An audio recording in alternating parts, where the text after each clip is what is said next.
Your local election headquarters welcoming you back to tonight's Tennessee governor debate, everyone. We are broadcasting live from the Trout Theater from the beautiful campus of Belmont University in Nashville. Good evening again. I'm Kristen Farley, your host for tonight. We want to remind you at home that you can follow along using the hashtag TNGovDebate on social media.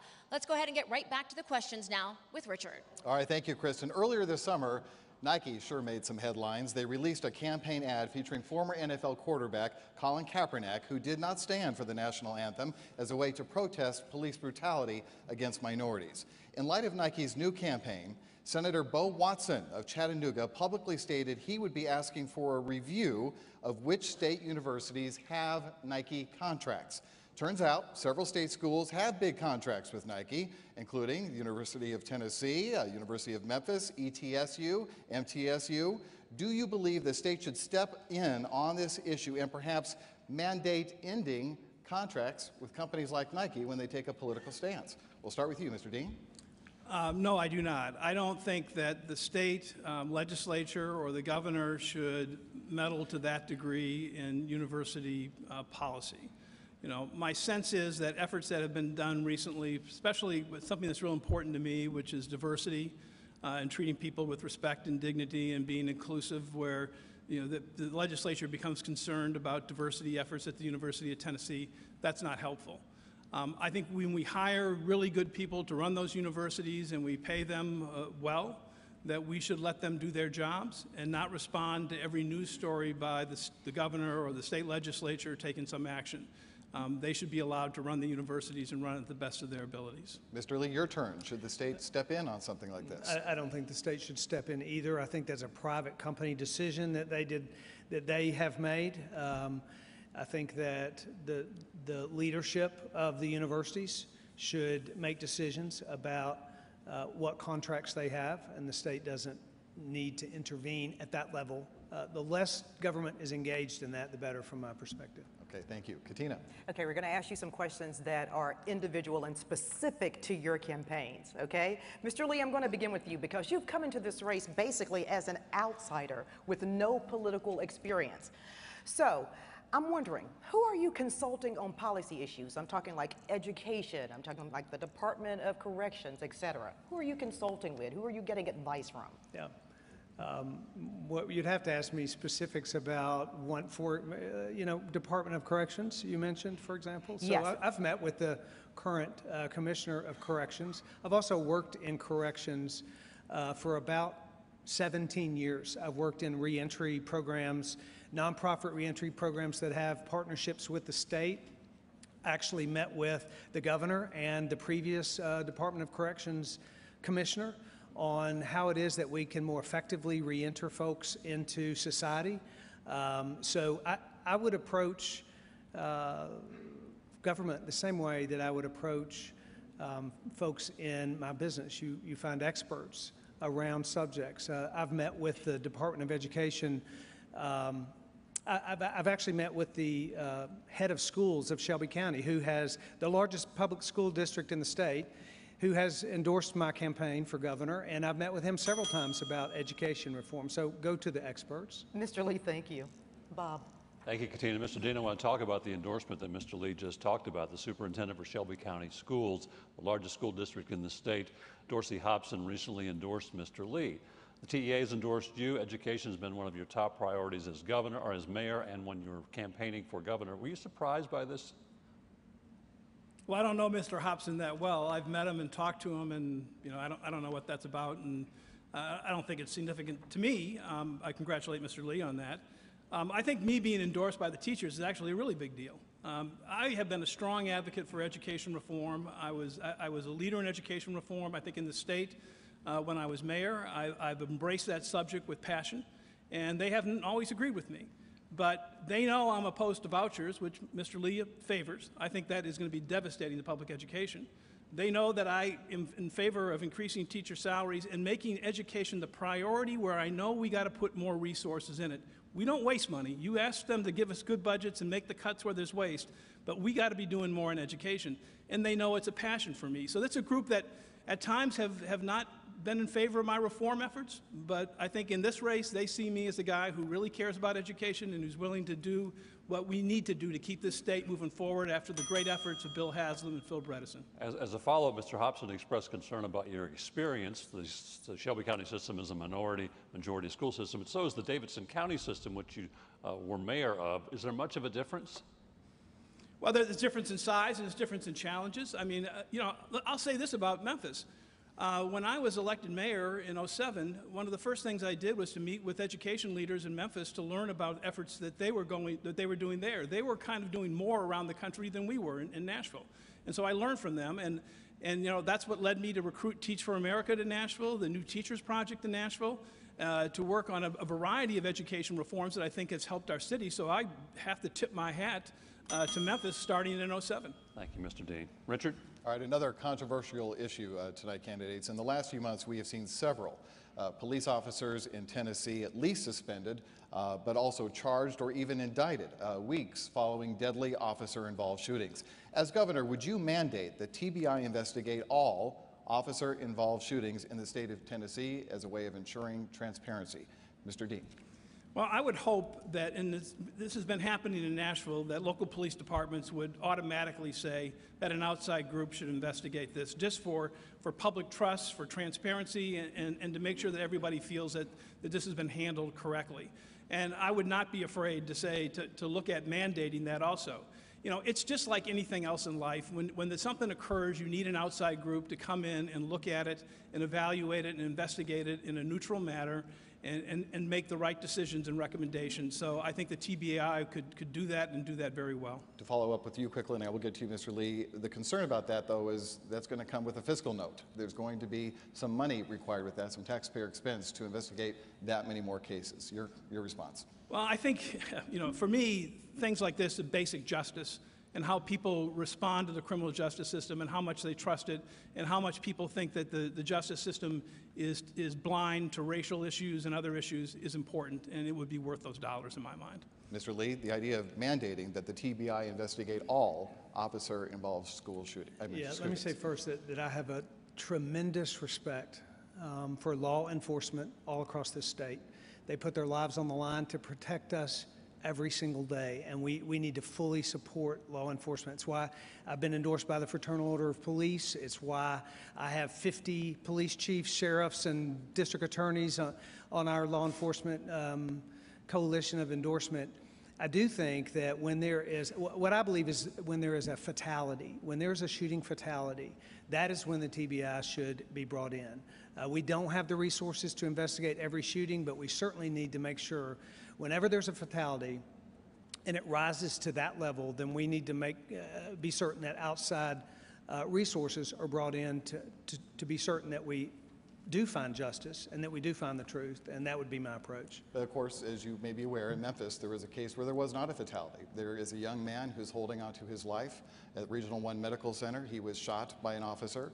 Yeah. We know from the police director that 2 of the officers turned off their body cams, and others, the shooter was not, his body cam was not on.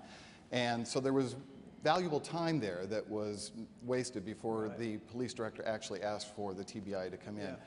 This is one of those cases where they think the TBI should automatically be called in. Very difficult, and we've got to work with law enforcement. And I would to say, okay, besides this fatality shooting, what other circumstances might we look at? We don't have the resources. We can't just raise taxes every time we need to do something move forward. But we can work with law enforcement. I plan to say, how do we actually improve on the current system, or a system that would only address fatalities? And I'd be open to that. All right, thank you. Katina. Okay, I want to move on to immigration now.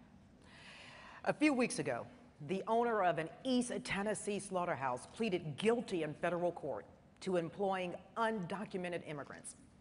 Now, this came after a highly publicized ICE raid in April. Under Tennessee law, the state can revoke licenses for businesses that employ undocumented immigrants. But we know that's rarely happening, right? In fact, in a majority of the cases, those businesses are instead fined. So it's clear that violations are happening, but my question to you both is, at what point should a license be revoked? Mr. Lee, we're going to begin with you. You know, We face a lot of difficult circumstances as leaders, but as a governor, my highest responsibility is to enforce the law. And we are a nation that is built on laws. And we have to, if we don't enforce laws, then we open ourselves up to lawlessness. And so if the law is on the books, then it ought to be enforced. And I would be a governor who would enforce those laws around those particular circumstances. Mr. Lee. License, if it's on the books for licenses to be revoked, they should be. Mr. Lee, thank you very much. Mr. Dean, I'm going to ask you the same question. Well, I think you enforce the law clearly, and you follow the law. But let me say this. I mean, the immigration issues, which were a huge part of the Republican primary, to the point where all you were seeing is commercials about who's going to build the biggest wall, and is the wall actually going to be built in Memphis, or is a governor going to run immigration? And Bill Haslam had the good sense and the leadership skills to say, look, this isn't what this race is about. You're not in charge of immigration. You're not in charge of the wall. We have been waiting for the federal government under the George W. Bush administration, the Barack Obama administration, and now the Donald Trump administration to reform immigration law. That's where the responsibility lies. I think we follow the laws on our books, and we got to have the nerve to do that across the board if we're going to do that. But we do not let ourselves become a replacement for the federal government on immigration. And then we shouldn't lose this basic value as the political dialogue gets more and more heated and we look for kind of little points to make, that people who live in our country who are new to our country, they're not our enemies. They're not our enemies. They're a part of our communities. Okay, I have a follow-up for you, though, for both of you. Currently, only businesses that employ like 50 people or more are required to use the E-Verify system, to check immigration status of their employees. Would both of you be in favor of making this a requirement for all businesses? Mr. Lee, let's start with you. It depends on what regulatory burden that places on small businesses. We have to create an environment in this state for businesses to thrive. And small businesses are the backbone of our economy, and over-regulating and putting burdens on small businesses is not the way to go. I do, however, think that we can move toward enforcement, and we certainly ought to look at E-Verify for small businesses, but we ought to consider the impact that it has on them before we make that blanket law. So that's a maybe. That's a maybe. Okay, thank you, Mr. Lee. Mr. Dean. I essentially agree with Mr. Lee, although I would say, if we're going to enforce the law, you don't say we can't afford to force it against everybody. It then raises all these fairness issues. But if we're going to do it, then I think we have to do it. But it's going to create a lot of problems for business. It's going to create a lot of problems for agriculture, and it's going to create a lot of problems for people who have no idea that they even have a problem. And I would say the story that you led off with about what happened in East Tennessee, I mean, that was a particularly bad actor there, I think, in terms of conditions of the factory, not paying taxes, and all sorts of abuse. Mr. Dean, thank you so much. Bob. Thank you, Katina. Gentlemen, as you well know, Tennessee is one of only 7 states without an income tax. However, an article by USA Today does rank Tennessee as having the second highest combined sales tax, in some cases as high as 10%. Some would argue we're not collecting as much money through the sales tax as we could because of certain sales tax loopholes on things like funerals, a percentage of car sales, raw materials, and goods. If elected governor, would you consider closing some of these loopholes as a way to generate more revenue for the state? If so, could you name some? Mr. Dean. Well, I'm not going to say tonight that I'm going to start taxing funerals. I'll tell you that at the end of the campaign. So this may not be a profile and courage moment, but that's where I am. That's where I am. Look, I think the most fundamental thing we have to look at in terms of the sales tax is the internet question. I mean, now under the new case law, we can tax internet purchases that occur within the state of Tennessee, and we ought to do that. Number one, out of basic fairness to the bricks and mortar buildings that are here, to the local people trying to sell, and we need it because we need the revenue. And so I would be in support of working on that. Again, it's not going to be popular. It's going to be one of these things where people have become accustomed to not paying sales tax, but it is certainly consistent with the way we've run our government, and it's needed to do the things that we need to do, particularly, I think, in education, We've talked about law enforcement and other things. You cannot continue to operate on declining revenue. Thank you, Mr. Dean. Mr. Lee, you want to tax funerals? You know, I really am not a person who says that we need to be looking for opportunities to raise taxes. This internet sales tax is actually, it actually is just a tax that currently exists in sales but has never been applied because it can't be enforced. It requires self-reporting to collect those taxes through the old system. That's about to change, and so that revenue that's coming to the state is actually revenue that's been due to us, and it is going to create a revenue stream that will be more of a revenue stream, actually a revenue stream that has never been collected, but it actually is due. I don't think we ought to be raising taxes. I think we ought to be managing our budget more effectively. Thank you, Mr. Lee. As a follow-up for both of you, as I said, the state constitution makes an income tax in Tennessee illegal. Are you both satisfied with the sales tax being Tennessee's main source of revenue, or do you think other options to lower the sales tax should be considered? Mr. Dean. I'm basically satisfied with the sales tax being our source of revenue. I think as you branch out from there, you would have more and more problems trying to define something that would be politically acceptable.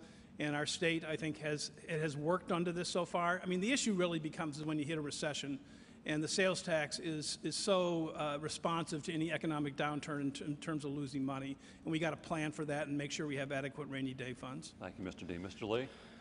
I think that the sales tax is the right approach. I would never advocate for, and of course, it's not. We're not going to have an income tax under the current law.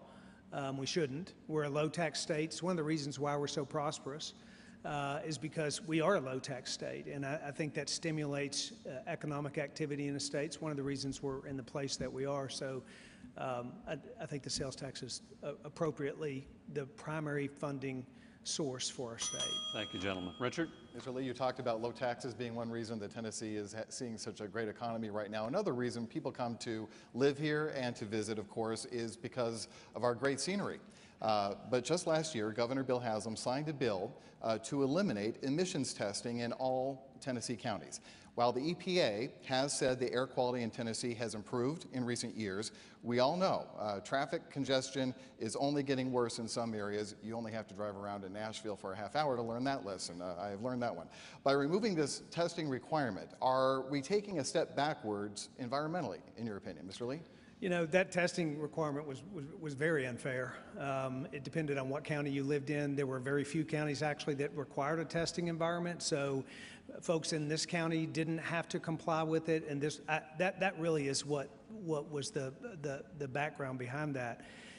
We have to be responsible in this state environmentally. We have to do things that are environmentally responsible. I mean, my company is in the facilities environment solutions business, and that's why we have developed an engineering team of lead accredited engineers, men and women who specifically design buildings to reduce energy usage. Our corporate headquarters recently received an award from the U.S. Green Building Technology Center. We can look at ways, more effective ways than randomly selecting counties to test emissions. We can look at more ways that will have a much more profound effect on a sustainable environment in this state, and those are things we should do, and I will do as governor. All right, thank you, sir. Mr. Dean, your thoughts on whether this emissions testing, eliminating it, made us take a step back? I mean, to me, clean air, clean water are classic nonpartisan issues.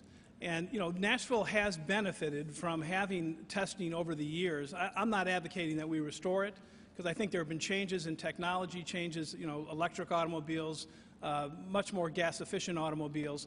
But where our air quality was 25 years ago versus where it is now, it shows that you can take action and actually improve your environment. I think we need to protect the beauty of Tennessee. We need to be conscious about open space. We need to be conscious about preserving open space throughout the state. We need to protect our parks. I think it was a wrong idea to talk about privatizing parks. Parks are passed down from generation to generation as an obligation for us to protect them and to make sure they're accessible to people and that they're free. And that's vitally important for us to do. I think being pro natural beauty, pro clean air, clean water is consistent with my position, which has always been very pro-business. People come here because they want to hunt, they want to fish, they want to hike, they want to kayak, and we got to preserve that. All right, thank you, Mr. Dean. Katina. Okay, Tennessee is seeing an economic boom right now, right? As a matter of fact, the unemployment rate is the lowest that we've seen in our history. And while this is all good news, 15% of Tennesseans are currently living below the poverty line, and we're ranked 41st in the country. So as governor, what will you do to help this 15% get out of living in poverty? Mr. Dean. Well, no surprise that I believe that education is absolutely the key. You know, I spent 15 years of my life working as a public defender, and I learned a lot in that job. I learned a lot about alcoholism, drug addiction, mental illness, but I learned a lot about poverty. And the key way out, in which my clients were high school dropouts, is to get better education and to pair that up with better jobs. That, to me, is the key. I think we can't ignore poverty. You know, I would look at the city of Memphis, for instance, and we should be saying this more in this campaign. Everybody should be saying this. The African-American rate of poverty in Memphis is well over 40%. Right? That, as a state, should just be unacceptable. We should say, this has got to change. We should work hard to make sure economic development's occurring there. I would bring all my energies, like I did in Nashville, to bring new jobs. I'd bring all my energies to improve the schools, and I'd bring all my energies to match up those jobs with our students, and that will help alleviate poverty. Mr. Dean, thank you. Mr. Lee, what would you do to help eliminate that 15% that are living in poverty? 15 of our counties are poverty designated, distressed. They're all rural. And then the other pockets of poverty will lie in our urban centers. And I believe that education is the key, but the component of education that we've been ignoring for decades is the piece that is vocational, technical, and agricultural education. We've ignored it in our public school system for decades. That's why we don't have a skilled workforce in communities. People are underemployed, even if they are employed. You know, it became so bad in my company, and my company is a company that was named by the Tennessean as the best large company to work for in Nashville last year for the third time. And yet, as an employer of 1,200 folks, mostly skilled tradespeople, we struggle to fill the skilled trade job openings that we have. We started a school 10 years ago in our company and have put 1,000 people through skills training. We need to be doing that in high schools all across Tennessee, because we have 4 out of 10 kids in this state, many in the urban inner city and rural, who don't go to college, who are gifted in ways that college kids aren't. But we need to develop an education system that creates pathways of success and hope for them. Mr. Lee, thank you very much. Bob. Thank you, Katina. Gentlemen, you've both talked about the political divide this country is in the middle of right now. As a way to maybe close that divide, if elected governor, would you both consider appointing someone from the opposite party as a member of your cabinet? Mr. Lee, if you could keep this to 30 seconds, we're running out of time with here. I certainly would. If they were the most highly qualified person for the job, I'm not appointing people yet, and I'm not considering who I'm appointing people yet, but I'm going to appoint the most highly qualified people for every position that I can find. I do believe that we have a nation that is highly divided. It's politically divisive. It's one of the reasons that I chose to run the kind of campaign that we have intentionally decided to run, which is not negative, it's not attacking, it's a purposefully not divisive, and that's the way I want to govern. Thank you, Mr. Lee. Mr. Dean, would you consider appointing a Republican to your cabinet? Yeah, I not only would consider it, I would. I mean, I think the key to politics is balance. The good things happen in the middle. The good things happen when people realize that this isn't about one party fighting another. It's about how we can actually help the people of the state of Tennessee and do what we're elected to do, which is move our state forward. And if we can bring more balance to politics in Tennessee, which I think is sorely lacking under one-party domination, then you're going to actually see people work out issues like health care, work out things like education, and doing that together is the key. Thank you, Mr. Dean. Thank you, gentlemen. Richard? Well, that wraps up our questions for tonight, candidates. You will now each get 30 seconds for your closing remarks. And Mr. Dean, we're going to begin with you on that. Go ahead. Well, first, let me thank Bill Lee. We have had 3 events together, and we both survived it. And let me thank Belmont University, which is very close to me. This is a university where I've taught, and I know Bill has his own connections here, too.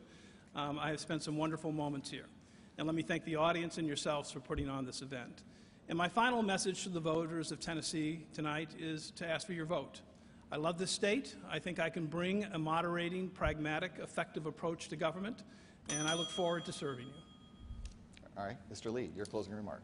Thank you for that comment. We have It has been a pleasure to be on the stage with Carl multiple times, and I respect the way he's run his campaign. Maria and I are in the middle of our second 95 county, 95-day tour. We're calling it Believe in Tennessee. And I would say that the reason we're calling that is because I believe that Tennessee can not only be a better place for the 6.5 million people in this state that we call neighbors, but I believe with the right leadership, Tennessee can lead the nation, and I'd be honored to serve as that leader of that state. Thank you very much. Thank you. Okay, Thank you. candidates, on behalf of Richard, Bob, and myself, we thank you for joining us. Good luck.